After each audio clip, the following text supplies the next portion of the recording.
Salut à tous, je suis Adrien Gazex, formateur, web designer sur tuto.com. Aujourd'hui, on va voir ensemble un petit tuto. Donc, on va voir comment utiliser la propriété CSS Current Color.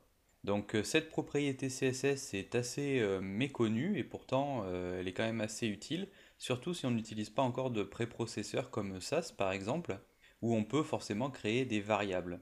Donc là, on va voir qu'il y a quand même une petite notion de variable, même si on ne va pas pouvoir stocker une valeur dans une variable, comme on pourrait le faire avec SAS par exemple. Mais on va voir qu'on va pouvoir donc réutiliser une couleur à plusieurs endroits, du coup en la changeant qu'à un seul endroit. Donc on est parti pour ce petit tuto. Donc je vais ouvrir donc mon bracket. Donc là j'ai une petite feuille de style qui est par défaut. Tout ce qu'on va mettre ici, ça va concerner le tuto. Dans l'index.html, donc j'ai mon H1 avec quelques paragraphes. Donc ça c'est ce qu'on retrouve ici. Donc ce que je vais faire moi, c'est que je vais rajouter un H2 au milieu des paragraphes. Donc je reviens ici. Par exemple à cet endroit-là, je vais appuyer sur Entrée. Et là on va faire donc un H2.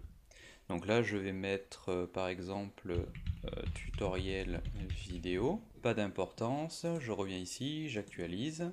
Donc j'ai bien mon titre, c'est parfait. Maintenant on va lui mettre une bordure. Donc là je vais aller dans style. Ici je vais mettre donc H2. Et là, je vais lui mettre donc quelques règles CSS. Donc border, bottom. Donc là, je vais lui mettre 5 pixels solide. Et là, pour l'instant, on va lui mettre donc une couleur. Donc là, je vais lui mettre du pink, par exemple. Donc pas besoin de dièse. Voilà. Donc un CTRL S, j'actualise. Et vous voyez que j'ai bien donc ma petite bordure rose. Je veux aussi que le texte soit rose.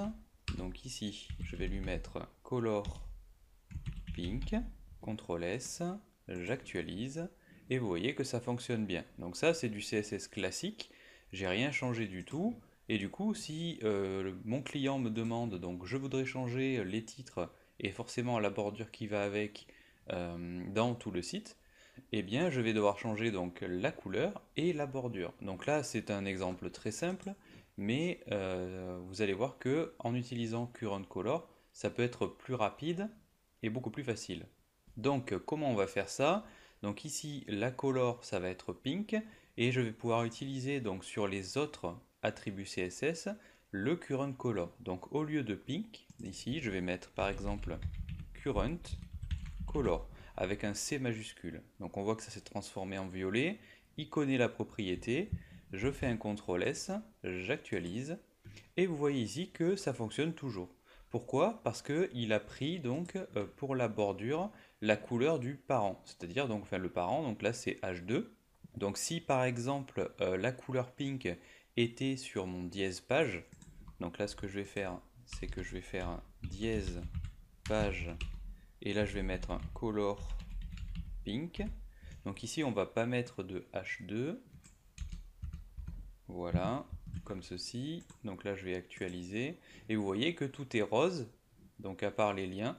Bon, ça, il faudra donc les... parce que les liens sont stylisés à part. Mais sinon, du coup, j'ai mon H1, j'ai mon texte, j'ai mon H2 et j'ai aussi ma bordure qui est toujours en rose. Grâce à la Current Color. Donc ici, si je fais inspecter l'élément, voilà. Donc là, je vais garder ça sur le côté. Et ici, donc sur DS page, si, donc là je vais cliquer sur la couleur, voilà, et là je vais me promener, et vous voyez ici que tout change en même temps. Donc là, hop, je vais aller dans les verts par exemple, et voilà. Et vous voyez que ça fonctionne très bien. Donc, comme on pourrait le penser, c'est une propriété qui ne pourrait pas être utilisée donc, de partout. Eh bien si, donc on va aller voir sur Canaille Use. Donc là, si vous ne connaissez pas, avant d'utiliser sur vos prochains sites des éléments qui ne sont pas forcément utilisés sur tous les navigateurs, vous allez sur ce site et vous tapez donc la propriété. Donc là, moi, ça va être current color. Bon, là, j'ai pas besoin de le taper en entier, il l'a trouvé tout de suite. Et vous voyez que, donc à part la IE8 qui ne le supporte pas, vous voyez que ici, tous les navigateurs modernes, eh bien, l'utilisent. Donc, pas de souci, vous pouvez l'utiliser sur IE à partir de 9, sur Edge, sur Firefox, sur Chrome, sur Safari, etc. Donc n'hésitez pas à utiliser cette propriété, ça vous permettra de gagner du temps. Et donc si vous êtes un irréductible un peu comme moi qui ne passe pas encore au préprocesseur, eh bien ça peut être utile donc de changer la couleur de vos éléments plus rapidement. Voilà, bah écoutez, j'espère que ce petit tuto vous a plu et n'hésitez pas à poser vos questions en commentaire.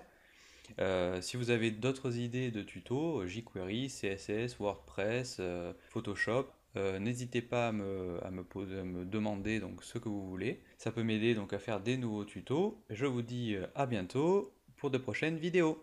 Allez, bye!